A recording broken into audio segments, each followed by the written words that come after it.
And welcome back once again. It's time for Sewe, Southeast Wildlife Expo. It's the biggest weekend anywhere in the Charleston area. So many cool events surrounding this weekend. Joining me today are Jim and Jamie Dutcher from Living with Wolves exhibit.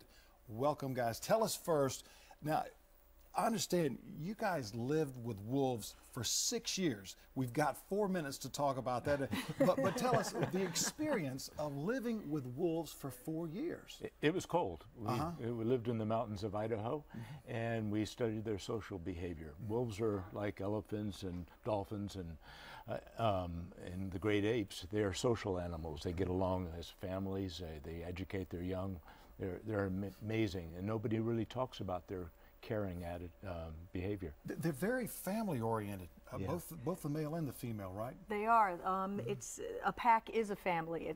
You have the mother, father, aunts, uncles, brothers, sisters. It's really just a big cooperative family, and they really do depend on each other to survive. So besides them being top predators and really our #1 keystone species in North America, they really live lives actually very similar to ourselves and our dogs. And I understand that all dogs, one way or another, came from wolves at one time. That's right. The DNA of a wolf and a dog is exactly the same.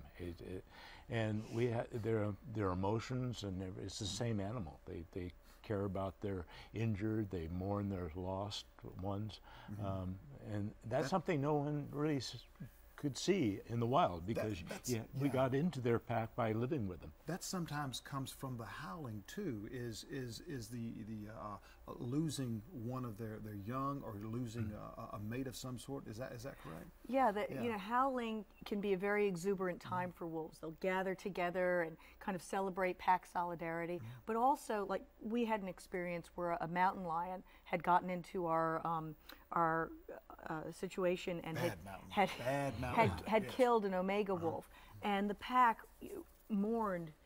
You know, that's the only way to explain it. They would howl very alone and separately. It was an incredible thing to see. We're going to show the book that you just recently published, just within the last couple of months. It just came out a couple of days ago. Oh, a couple of days ago. That's why it's still warm. So when you lived with the wolves for like six years, how actually close did you get to them? Oh, they would come up and greet us. Really? Mostly sniffing us. But we never made contact with them. They would come to us, and they would actually lick our faces. But wolves do the same thing to other wolves. That's how they greet each other, and then they go on their way. And so you didn't just come up to this area every day after spending the night at the 4-star hotel. You were out in the we woods, lived right with them. living right there with them. And did you acquire like some names or something that they would get used to, or? We had names for them, but they didn't understand their names. You couldn't ask them to do anything. It was mostly, you know, for our convenience to keep things straight and to know who was who. And you guys are going to be talking about this at Southeast Wildlife. Tell us where that's going to be located so the folks can come out to see that. It's going to be at the Charleston Music. Is it the Charleston Music Hall? And it's going to be Friday and Saturday at 2 o'clock and Sunday at 1 o'clock. Fascinating. Very, very. We spoke there before, but this time we have a new book. And so the presentation is completely different. Yeah, we're excited to be back. Okay. And you'll be selling the book also at the demonstration. This is going to be really cool, because Southeast Wildlife, the way I like to talk about Southeast Wildlife, you take a very busy weekend in downtown Charleston, add another 35 to 40,000 people, but you bring in some of the most fascinating people in the world who deal with wildlife, and also the sculptors, the painters, and the different venues that we have. We have the Charleston Music Hall, we have Brittlebank Park, we have Marion Square, and then 8 other areas that the folks can go to. So if they come to just your event, they're still missing out on so much more, but they're going to get the experience of 6 years with the wolves. Yeah, we love doing this event, and there's so much to do, and it's a great time for everyone. And you guys look great for hanging out in the woods for 6 years. No kidding.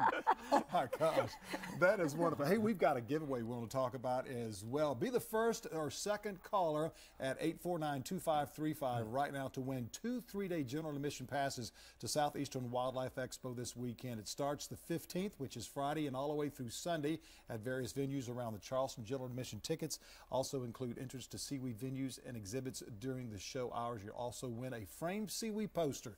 Each prize is worth about $170, and it's going to be wonderful. Thank you, folks, for coming so much for here in the Low Country and telling us about this story. It's fascinating.